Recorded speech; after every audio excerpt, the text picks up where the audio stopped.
Mengapa agama Hindu menyembah patung?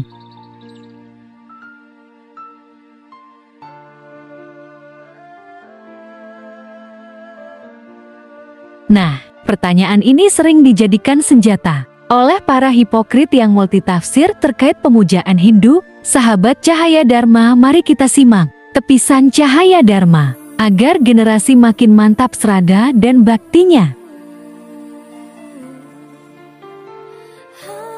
Sebelum lanjut, jangan lupa mensupport channel Cahaya Dharma dengan like, komen, dan subscribe agar Cahaya Dharma semakin berkembang.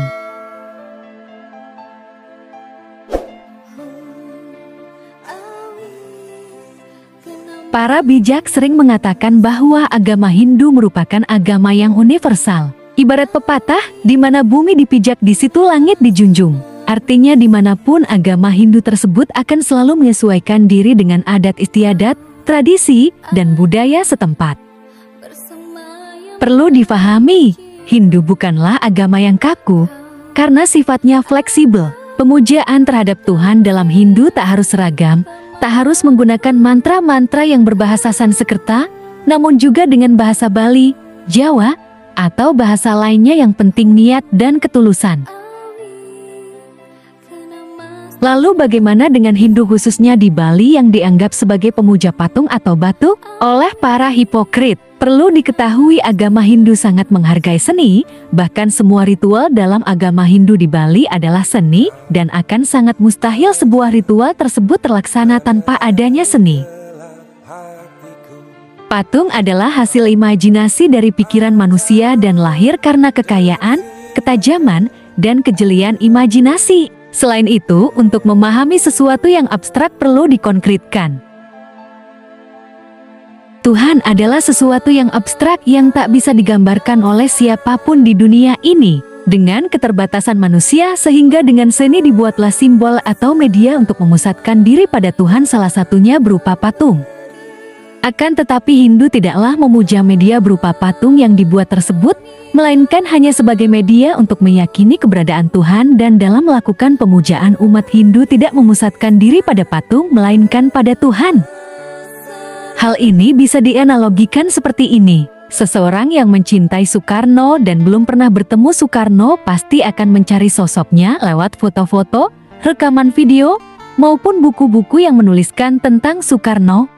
Nah, apakah bisa dikatakan bahwa orang tersebut memuja foto-foto, video, atau buku-buku yang menuliskan tentang Soekarno? Tentu tidak demikian, karena foto, video, maupun buku tersebut adalah sebuah jalan untuk mengetahui Soekarno, dan orang itu akan tetap kagum pada sosok Soekarno, bukan pada fotonya.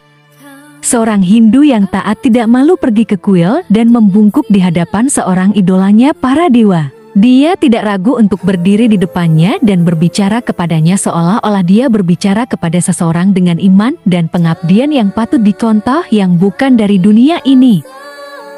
Dia mungkin kaya atau miskin, mencari sesuatu atau hanya berdoa tanpa harapan, berpendidikan atau tidak berpendidikan, pengabdian dan dedikasinya kepada Tuhan dan pelayanan tidak perlu dipertanyakan lagi.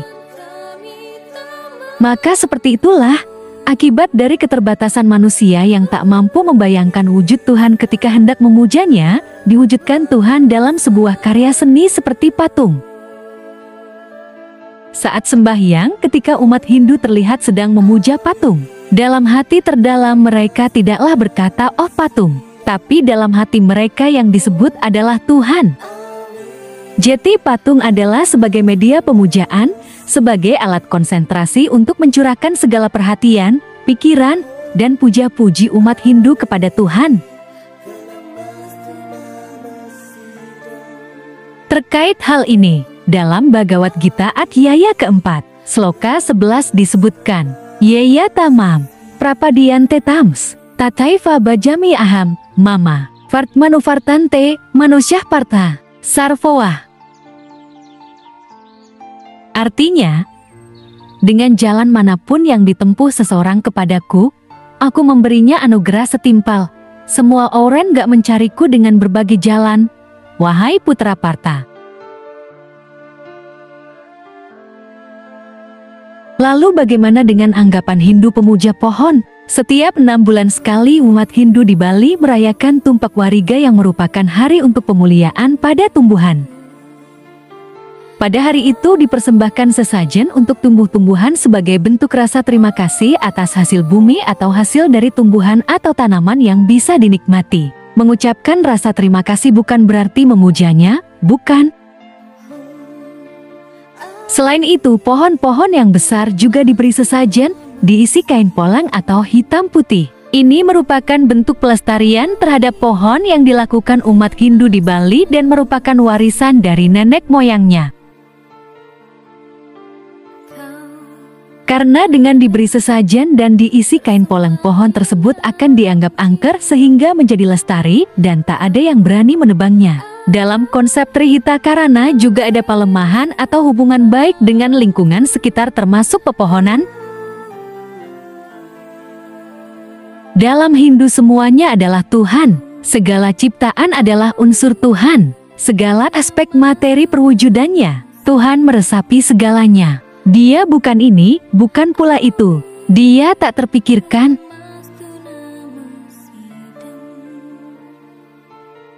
Berbagai rupa dan nama muncul dari pikiran, menempatkan energi ilahi, energi Tuhan, pada wujud patung, sebagai tindakan nyata bakti pada Tuhan, menuju penyatuan melalui unsur ciptaannya.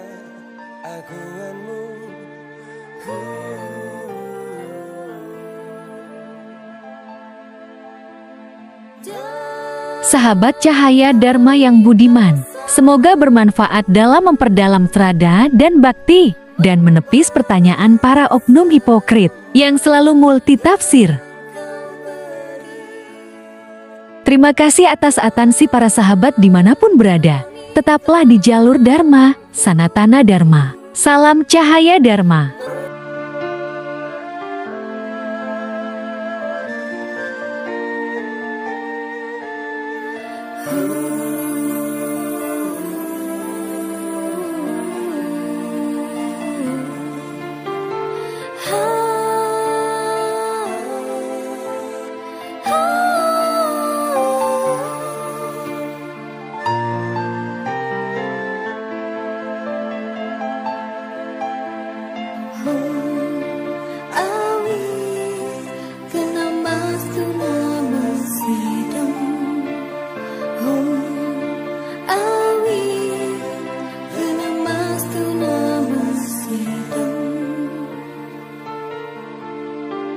Kau ada bersamanya.